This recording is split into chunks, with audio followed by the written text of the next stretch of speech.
கூட்டணி கட்சிகளும் அந்த மசோதாவை தோல்வியடைய வைத்திருக்கின்றார்கள். இது திமுக பெண்களுக்கு செய்த மிகப்பெரிய ஒரு துரோகம், பச்சை துரோகம். இது எப்படி இருக்குதுன்னா, திமுக பெண் சிசுவை கருவில் கொலை செய்ததற்கு, பெண் சிசுவை கருவிலே கொன்றதற்கு ஈடான ஒரு செயல் திமுக செய்திருக்கிறது. இந்தியாவுக்கு விடுதலை அடைந்து 80 ஆண்டுகள் ஆகின்றனர். இந்த 80 ஆண்டு காலமாக பெண்கள் படிக்க வேணும், வேலைக்கு போகணும், அதிகாரம் வேணும், முன்னேறணும், எம்எல்ஏ ஆகணும், எம்பி ஆகணும், ஆட்சி அதிகாரம் வேண்டும் என்று எவ்வளோ அவங்க வாழ்க்கையில் போராடிட்டு வராங்க. அது இல்லாமல் இந்த 40 ஆண்டு கால கனவு சட்டமன்றத்திலும் நாடாளுமன்றத்திலும் பெண்களுக்கு குறைந்தது 33 விழுக்காடு இடஒதுக்கீடு வேண்டும் என்று எத்தனையோ போராட்டங்கள் நடைபெற்றது. அந்த போராட்டங்களுக்கெல்லாம் முடிவு வருகின்ற காலத்தில் நேற்றைய முன்தினம் மோடி அவர்கள் அவருடைய அரசு நாடாளுமன்றத்திலே மக்களவையிலே பெண்களுக்கு இடஒதுக்கீடு மசோதா, இடஒதுக்கீடு என்றால் பெண்களுக்கு சட்டமன்றத்திலும் நாடாளுமன்றத்திலும் குறைந்தது 33 விழுக்காடு இடஒதுக்கீடு வழங்குகின்ற ஒரு சட்டம் இது. இதை திமுக முதலமைச்சர் ஸ்டாலின் அவர்கள் அதற்கு முந்தைய நாள் கருப்பு உடை அணிந்து அந்த சட்ட மசோதாவை எரித்தது. இது ஒரு தேச துரோக செயல். இது ஒரு மிகப்பெரிய ஒரு குற்றம். அதுவும் மகளிருக்கான இடஒதுக்கீடு மசோதா நகலை ஒரு மாநிலத்தின் முதலமைச்சர் எரித்தது ஒரு தேச துரோகம் செயல். இதற்கு தேர்தல் ஆணையம் அவர்கள் மீது வழக்கு பதிவு செய்ய வேண்டும், அவருக்கு தண்டனை வழங்க வேண்டும். அடுத்தது, இந்த சட்ட மசோதா தோல்வி அடைந்து விட்டது திமுகவால். அதன் பிறகு முதலமைச்சர் ஸ்டாலின் அவர்கள் பட்டாசு வெடித்து கொண்டாடுகின்றார் என்றால் அவருடைய மனநிலை பெண்கள் தெரிந்து கொள்ள வேண்டும். இது எவ்வளவு வன்மமான ஒரு மனநிலை. அது பெண் இடஒதுக்கீடு சட்டத்தை தடுத்தது மட்டுமல்ல, அதை கொண்டாடுகின்ற ஒரு முதலமைச்சரை நீங்க பார்த்திருக்கீங்களா? இந்த சட்டம் நிறைவேறியிருந்தால் தமிழ்நாட்டிற்கு இன்று 39 நாடாளுமன்ற உறுப்பினர்கள் இருக்கின்றார்கள். அது 59 நாடாளுமன்ற உறுப்பினராக உயரும். இந்த 39 நாடாளுமன்ற உறுப்பினர்கள் இன்றைய சூழலில், மக்களவை உறுப்பினர்கள் இன்றைய சூழலில் வெறும் 5 பேர் தான் பெண்கள். அவருடைய சகோதரி கனிமொழி உட்பட. இந்த சட்டம் நிறைவேறியிருந்தால் 59 நாடாளுமன்ற உறுப்பினர்களாக உயர்ந்திருக்கும். அதில் 20 பெண்கள் நாடாளுமன்றத்திற்கு தமிழ்நாட்டிலிருந்து வருகின்ற 2029 நாடாளுமன்ற தேர்தலில் செல்வார்கள். அது மட்டுமல்ல, இப்போ சட்டமன்றத்திலும் கிட்டத்தட்ட 117 பெண்கள் சட்டமன்ற உறுப்பினர்களாக 2031 சட்டமன்ற தேர்தலில் வருவார்கள். இது எவ்வளவு பெண்களுக்கு ஒரு அதிகாரம், ஆட்சி அதிகாரம். ஸ்டாலின் அவர்கள் தான் சொன்னார். அப்படி பிரதமர் அவர்கள் நாடாளுமன்றத்தில் உறுதி கொடுத்தால் இந்த சட்டத்தை நான் ஆதரிக்கிறேன் என்று சொன்ன ஸ்டாலின் அவர்கள், பிரதமர் அவர்களும் உள்துறை அமைச்சர்களும் சட்ட அமைச்சர் 3 பேருமே நாடாளுமன்றத்திற்கு உள்ள இந்த சட்ட திருத்தம், அரசியல் சாசன சட்ட திருத்தம் யாருக்கும் பாதிப்பு வராது, தமிழ்நாட்டுக்கு 50 விழுக்காடு இடங்கள் அதிகரிக்கப்படும் என்றால் உத்தரப்பிரதேசத்துக்கும் அதே 50 விழுக்காடு இடங்கள் அதிகரிக்கப்படும். பீகார், வட மாநிலத்தில் உள்ள உத்தரப்பிரதேஷ், பீகார், சத்தீஸ்கர், ஜார்க்கண்ட், பஞ்சாப், ஹரியானா, டெல்லி, இது போன்ற அத்துணை, உத்தரகாண்ட், இது போன்ற மத்திய பிரதேசிலிருந்து அத்துணை வட மாநிலங்களுக்கும் 50 விழுக்காடு தான் இடங்கள் அதிகரிக்கப்படும்.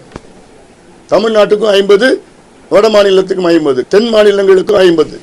இந்தியாவில் இருக்கின்ற 28 மாநிலங்களுக்கு 50 விழுக்காடு ஒரே சீரான முறையில் இடங்கள், சட்டமன்றம், நாடாளுமன்ற இடங்கள் அதிகரிக்கப்படும். அப்போ இதுல என்ன பிரச்சனை வருது? யாருக்கு பிரச்சனை இருக்கு? அப்போ உங்களுக்கு பெண்களுக்கு எதிரான ஒரு வன்மமான ஒரு எண்ணம் தானே உங்களுக்கு இருக்கு. இதை கெடுக்கணும்னு தமிழ்நாட்டில் உள்ள பெண்கள் இன்னைக்கு கொதித்து போயிருக்கின்றார்கள், கோபமாக இருக்கின்றார்கள். ஏன் ஸ்டாலின் அவருடைய தங்கச்சி மட்டும்தான் எம்பி ஆகணுமா? சாதாரண பெண்கள்லாம் எம்பி ஆகக்கூடாது, எம்எல்ஏ ஆகக்கூடாதா? அடக்கப்பட்ட, ஒடுக்கப்பட்ட, வஞ்சிக்கப்பட்ட பட்டியலின மக்கள்லாம் எம்பி ஆகக்கூடாதா, எம்எல்ஏ ஆகக்கூடாதா? எவ்வளோ பெரிய ஒரு துரோகம் பெண்களுக்கு செய்த திமுக அதன் கூட்டணி கட்சிகளை வருகின்ற சட்டமன்ற தேர்தலில் தமிழ்நாட்டில் உள்ள பெண்கள் இதை மறக்க கூடாது. ஒரு பக்கம் பெண்களுக்கு பாதுகாப்பு கிடையாது, பெண்களை நீங்க கொலை பண்ணிட்டு இருக்கீங்க, பெண் குழந்தைகளை கொலை செய்து கொண்டிருக்கின்றீர்கள். பாலியல் வன்கொடுமை, 2.5 வயசு பிஞ்சு குழந்தைய பாலியல் வன்கொடுமை செய்து கெடுத்து கொலை செய்கின்ற திமுக நிர்வாகி தமிழ்நாட்டில் 8 வயசு குழந்தை, பள்ளிக்கூடம் போற குழந்தைய அது வர வழியில பாலியல் பலாத்காரம் செய்து கெடுத்து அது போன்ற சம்பவங்கள் தமிழ்நாடு நடக்குது. பெண்களுக்கு பாதுகாப்பே இல்லை. ஸ்டாலின் அவர்கள் ஆட்சி 5 ஆண்டு கால ஆட்சியில் 62 குழந்தைகளுக்கு எதிரான குற்றங்கள் நடைபெற்றிருக்கிறது. இது தெரிஞ்சது, தெரியாதது எவ்வளவு லட்சக்கணக்கில் இருக்கும். 44,000 பெண்களுக்கு எதிரான குற்றங்கள் தமிழ்நாட்டில் நடந்திருக்கிறது. 44,000. அதுல 2100 கொலை, அதில் கிட்டத்தட்ட 900 பாலியல் வன்கொடுமை செய்து கொலை. ஒரு பக்கம் பெண்களுக்கு பாதுகாப்பு இல்லை, மற்றொரு பக்கம் பெண்கள் உரிமைகளுக்கு வந்த சட்டத்தை ஸ்டாலின் அவர்கள் கெடுத்தது மட்டுமல்ல, அது கொண்டாடுறார். இன்னும் தீபாவளி வந்துடுச்சாமே, என்ன கொண்டாட்டம் முதலமைச்சர் அவர்களே? தமிழக மக்கள் எல்லாம் நாங்கள் வெட்கப்பட வேண்டும். இப்படி ஒரு முதலமைச்சர் நாங்கள் வச்சிருக்கிறோம். அந்த நகலை எரிக்கிறாரு, தோல்வி அடைந்தோன்னு கொண்டாடுறாரு. நிச்சயமாக மக்கள் பார்த்துட்டு தான் இருக்கிறாங்க, பெண்கள் பார்த்துட்டு தான் இருக்கிறாங்க. பெண் சிசுவை கருவிலே கொலை செய்திருக்கின்றார் ஸ்டாலின் அவர்கள். அதுக்கு ஈடான ஒரு செயலை செய்திருக்கின்றார் ஸ்டாலின் அவர்கள்.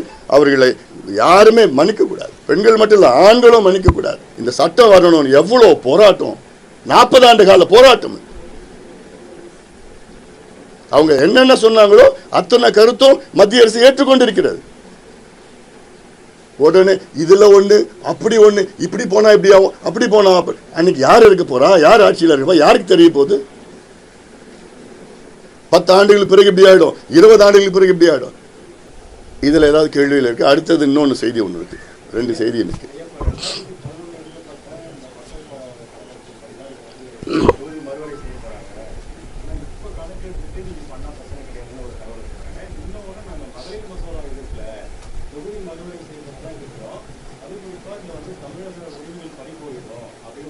எப்படி போங்க, இதை விளக்கி சொல்லுங்க, எப்படி போகுன்னு கேட்கிறேன். எப்ப எடுத்தாலும் 50 விழுக்காடு இடங்கள் தமிழ்நாட்டுக்கும் அதிகரிக்கப்படும். உத்தரப்பிரதேஷ், பீகார், ஜார்க்கண்ட், சத்தீஸ்கர், மத்திய பிரதேஷ், பஞ்சாப், ஹரியானா போன்ற வட மாநிலத்திற்கும், தென் மாநிலம் கேரளா, கர்நாடகா, ஆந்திரா, ஹரியானா, தெலுங்கானா, ஒரிசா, மகாராஷ்டிரா போன்ற அத்துணை மாநிலங்கள் ஒரே சீராகத்தான். இன்னும் சொல்ல போனா தமிழ்நாட்டுக்கு 51 விழுக்காடு அதிகரிக்கப்படுகிறது. பீகார், உத்தரப்பிரதேஷ் 50 விழுக்காடு தான் அதிகரிக்கப்படுகிறது.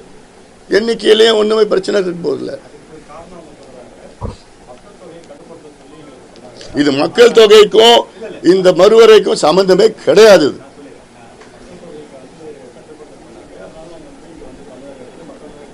பெண்கள் இடஒதுக்கீடு எப்படி கொண்டு வரணும், எந்தெந்த தொகுதியில் எவ்வளவு பெண்கள் அதிகமாக இருக்கிறார்கள், அந்த தொகுதியில் பெண்களுக்கு முதல் கட்டமாக அவர்களுக்கு சட்டமன்ற தொகுதியோ நாடாளுமன்ற தொகுதியோ ஒதுக்கீடு செய்கிறது தான் 2011 சென்சஸ் வைத்து செய்திருக்கிறார்கள். மற்றபடி 2011 சென்சஸ்க்கும் எண்ணிக்கைக்கும் சம்பந்தமே கிடையாது. 2011 சென்சஸ்க்கும் எந்த தொகுதி மகளிர் கொடுக்கலாம் அதுக்காகத்தான் 2011 சென்சஸ் வைத்திருக்கிறார்கள், தவிர எண்ணிக்கைக்கும் அதுக்கு சம்பந்தமே கிடையாது. அதான் எதிர்க்கிறேன்னா அவங்களுக்கு இது வரக்கூடாது. இந்த நேரத்தில் ஏதாவது எதிர்க்கணும். அது எதிர்த்து பட்டாசு கொண்டாடுறாருன்னா என்னதுங்க அது? அதான் அது வீழ்த்துட்டாங்களா தெரிய போகுது. தேர்தல் யார் யாரை வீழ்த்துறாங்க தெரிய போகுது. பெண்கள் ஒட்டுமொத்தம் தமிழ்நாட்டு பெண்கள் திமுகவை இந்த தேர்தலில் வீழ்த்தி இருக்கின்றார்கள். அது மட்டும் உறுதி. ஆனால் தமிழ்நாடு ஃபுல்லாக செய்திகள் வந்துட்டு இருக்கு. எப்படிங்க பண்ணுவாங்க? நாங்களும் எம்எல்ஏ ஆகணும், நாங்களும் எம்பி ஆகணும், நாங்களும் முன்னுக்கு வரணும், எங்களுக்கு ஆட்சி அதிகாரம் வரணும்.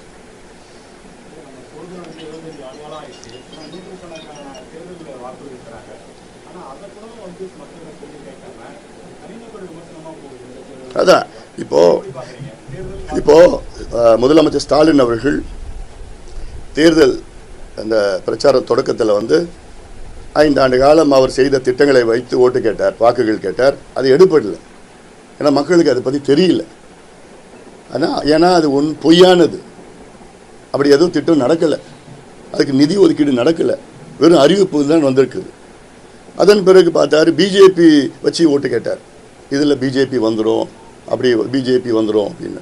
அப்புறம் நானும் சொன்னேன், ஐயா ஸ்டாலின் அவர்களே, இது பிஜேபிக்கும் உங்களுக்கும் போட்டி கிடையாது, உங்களுக்கும் பிஜேபிக்கும் போட்டி நாடாளுமன்ற தேர்தல் 2 ஆண்டுகளுக்கு முன்பு முடிஞ்சு போச்சு.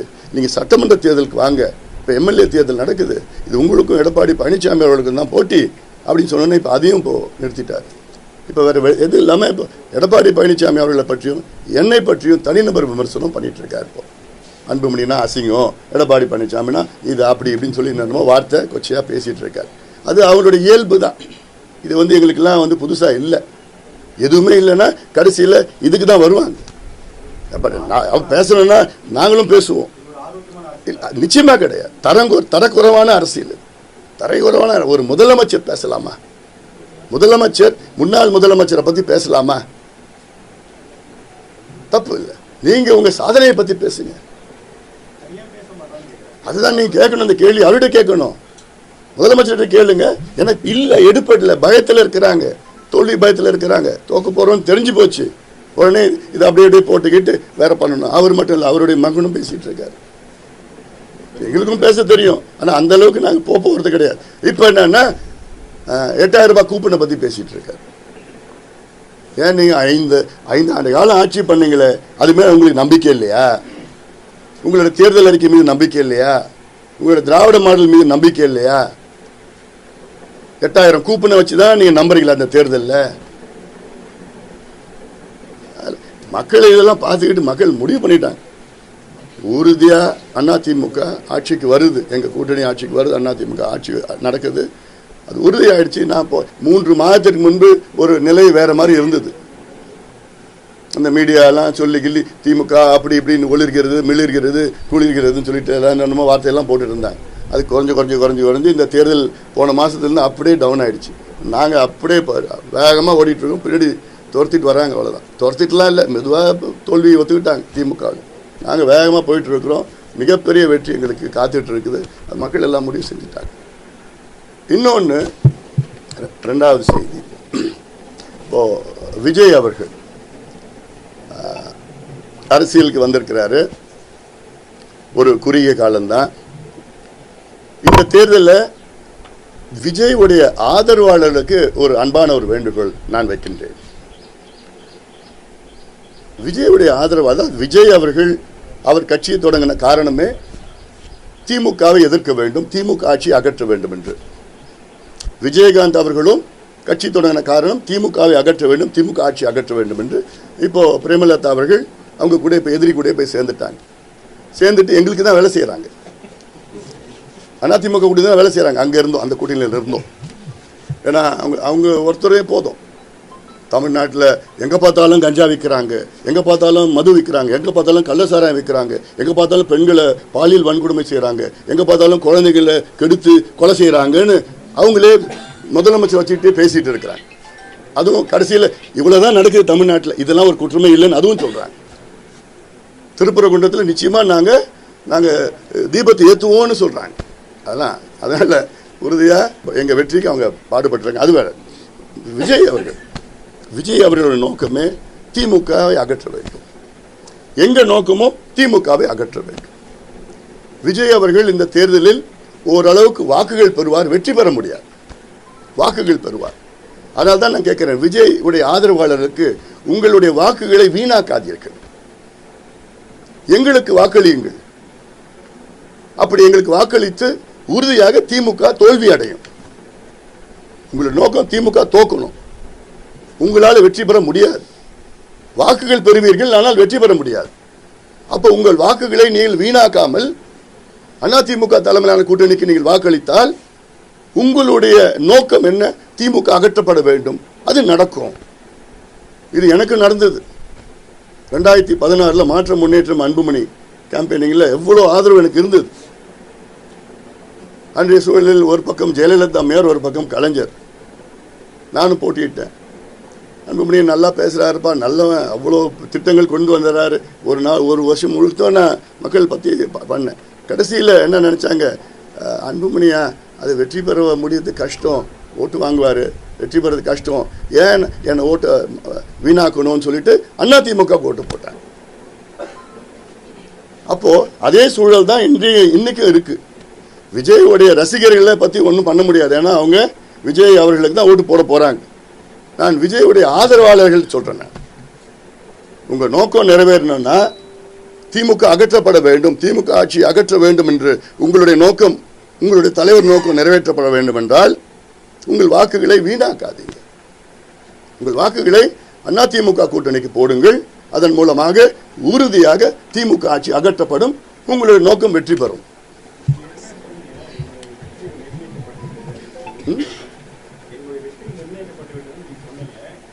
எங்களுக்கு 200க்கு மேல போகணும்ல.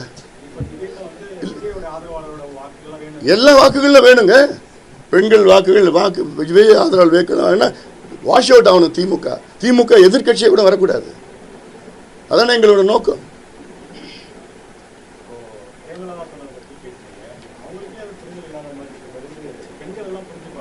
எல்லாம் புரிஞ்சுக்கிட்டாங்க.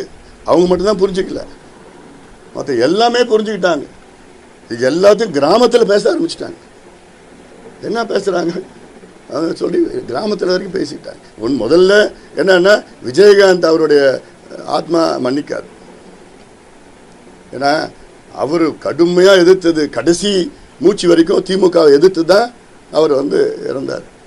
ஆனால் அப்படிப்பட்டதில் அந்த யார் அவருடைய எதிரியோ அவங்க எதிரிகிட்ட போய் சேர்றது அதெல்லாம் நியாயம் இல்லாதது. அது அவங்க கட்சிகளுக்கே தெரியுது, பொதுமக்களுக்கும் தெரியும்.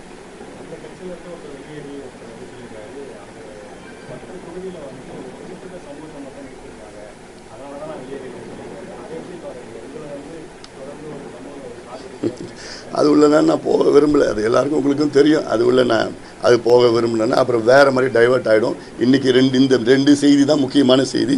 இது டைவெர்ட் ஆகக்கூடாது. திமுக கருவில் இருக்கின்ற ஒரு பெண் சிசுவை கொலை செய்திருக்கிறது.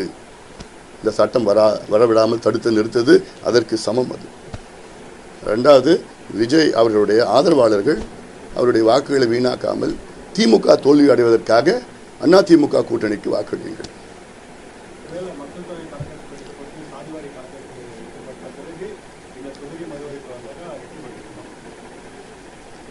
இல்லை, இப்போ சாதிவாரி கணக்கெடுப்புக்கும் இதுக்கும் என்ன சம்பந்தம் இருக்கு?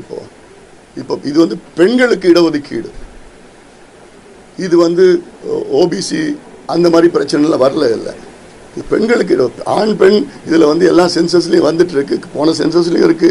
இந்த சென்சஸில் திடீர்னு 2011 எத்தனை ஆண்கள் எத்தனை பெண்கள் தெரியுது நமக்கு. அதில் பெருசாக ஒரு மாற்றம் வரப்போகிறது கிடையாது.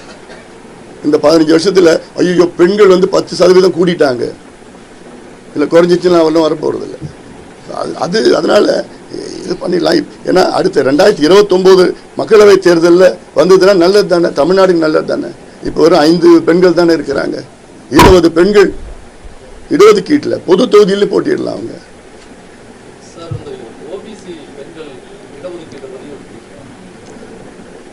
எப்படி புரியல?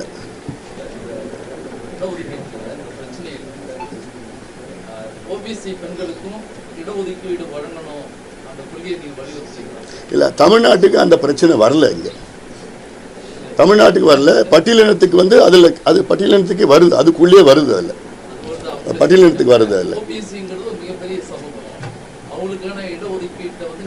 எங்களுடைய கொள்கையும் அதுதான். பட் இதனால ஒரு மிகப்பெரிய ஒரு சட்டம் வராம இருக்கக்கூடாது. இல்லை,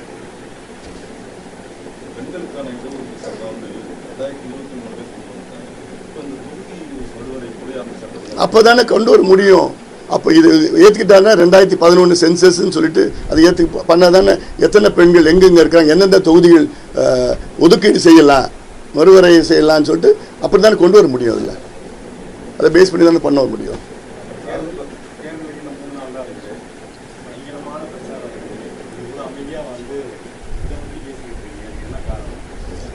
இது எவ்வளோ பெரிய ஒரு துரோகம் நடந்திருக்கு, பெண்களுக்கு எதிரான துரோகம். அது நீங்கள் அவ்வளோ பேச மாட்டீங்க, அதனால தான் நான் பேசுகிறேன் உங்ககிட்ட.